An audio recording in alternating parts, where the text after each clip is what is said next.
ठाकुर जी गए और ठाकुर जी जाकर के किशोरी जी के द्वार को खटखटा रहे हैं। तो अंदर से किशोरी जी कह रही हैं, कोयम द्वारी, द्वार पर कौन है? तो ठाकुर जी बाहर से कह रहे हैं, हरि है। अपनो परिचय दे रहे हैं, कहा हरि है। हरि आयो द्वार पर। किशोरी जी बोली, हरि?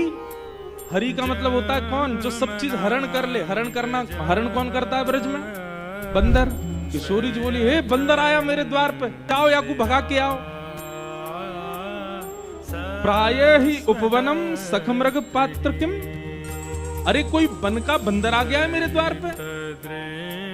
तब ठाकुर जी कह रहे हैं, अरे नहीं नहीं, वो वाला हरि नहीं, कृष्णो हम दैते, मैं कृष्ण हूं, आपका दैत। दैत कहते हैं घनिष्ठ को। दैत किसको कहते हैं? घनिष्ठ को। बहुत ध्यानपूर्वक सुनो। कृष्णो हम दैत, आपका अत्यंत घनिष्ठ कृष्ण हूं मैं। किशोरी जी ने जैसे सुनी कृष्ण आया है। अब कृष्ण का मतलब क्या होता है? कृष्ण का मतलब होता है काला। किशोरी जी बोली, अरे गोपी, लाल बंदर नहीं, कारो बंदर आयो द्वार पे, भगा के आओ या को।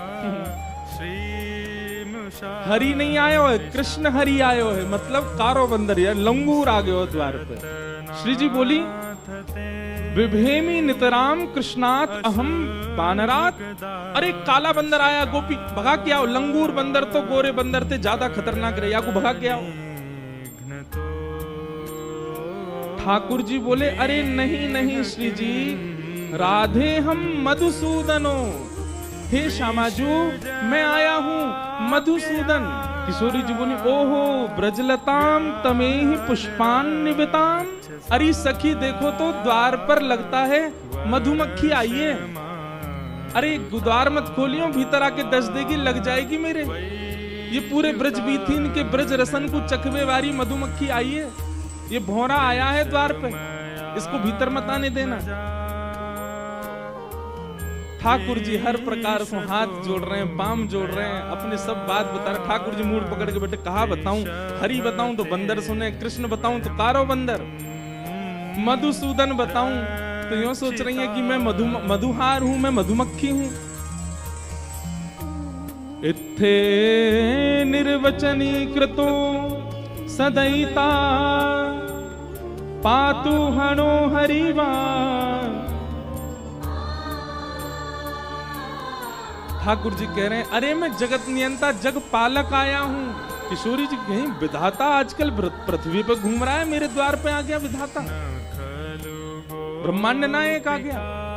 किसी भी कारण से श्री जी द्वार नहीं खोल रही हैं। ठाकुर जी समझ गए, मान कर रही हैं, रूठ गई हैं मौसम। अंत तो गत्वा ठाकुर जी कहते हैं, अरे मैं ब्रज बीथीन को दास, ब्रजवासीन को दास, श्यामाजू को दास, आप सब ब्रजवासीन की कृपा दृष्टि से पलवे वारो, आप सबन को दास आयो हूं। तब श्री जी बोले, ओहो नंद नंदन कृष्ण आए हैं क्या? बोले हाँ, ये है हमारा परिचय। बोले पहले बताना चाहिए हो कि ब्रज के दास आए, ब्रजवासीन के दास आए। जब अपने आप को सबन को दास बताए तब किशोरी जी ने द्वार खोलो, कहो क्या बात है? बोले श्री जी क्षमा कर दो ना, हमसे अपराध है क्या? किशोरी जी बोली, अपराध नहीं, आपने वत्सासुर को क्यों मारा? वो बछड़ा बन के आया था। ठाकुर जी बोले, आप बताओ मैं कहाँ करूं, कैसे मेरा अपराध दूर होएगा? श्री जी बोली, अब तो एक ही उपाय है। बोले कहा, अपने हाथन के श्रम से, अपने शरीर के श्रम से एक कुंड प्रकट करो, वहां में स्नान करो, और वहां में जब आप स्नान करोगे तब पाप निवृत्त होगे, तब मैं आपको स्वीकार करूंगी। ठाकुर जी ने सुंदर कुंड को निर्माण किया। रोज जाते जा जा करके महाराज, कभी बता में ठाकुर जी ने अपने कंगन से, कभी कह में पाम के अंगूठा से छिद्र से खोदनो प्रारंभ कियो, एक सुंदर कुंड को निर्माण कियो, वहां में जल को स्रोत प्रकट है, वही है कृष्ण कुंड। ठाकुर जी ने उसने स्नान किया। ठाकुर जी स्नान करके गए, श्री जी से जाके बोले, मैंने कुंड भी प्रकट कर दियो, स्नान भी कर लियो, अब तुम मुझको स्वीकार कर लो।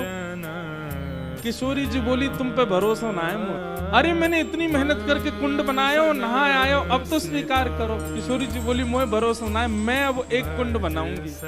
तब किशोरी जी ने अपने कंगन से खोद करके नवीन कुंड प्रकट कियो, वही को नाम है राधा कुंड। और ठाकुर जी को आज्ञा दई अब या में स्नान करो, या में गोते लगाओ, और या में खड़े है करके फिर क्षमा मांगो ब्रजवासीन सो, गैया सो, तब क्षमा करूंगी। ठाकुर जी ने वहां में स्नान किया, कान पकड़ के क्षमा मांगने लगे। सब ब्रजवासी गैयान से क्षमा मांगी।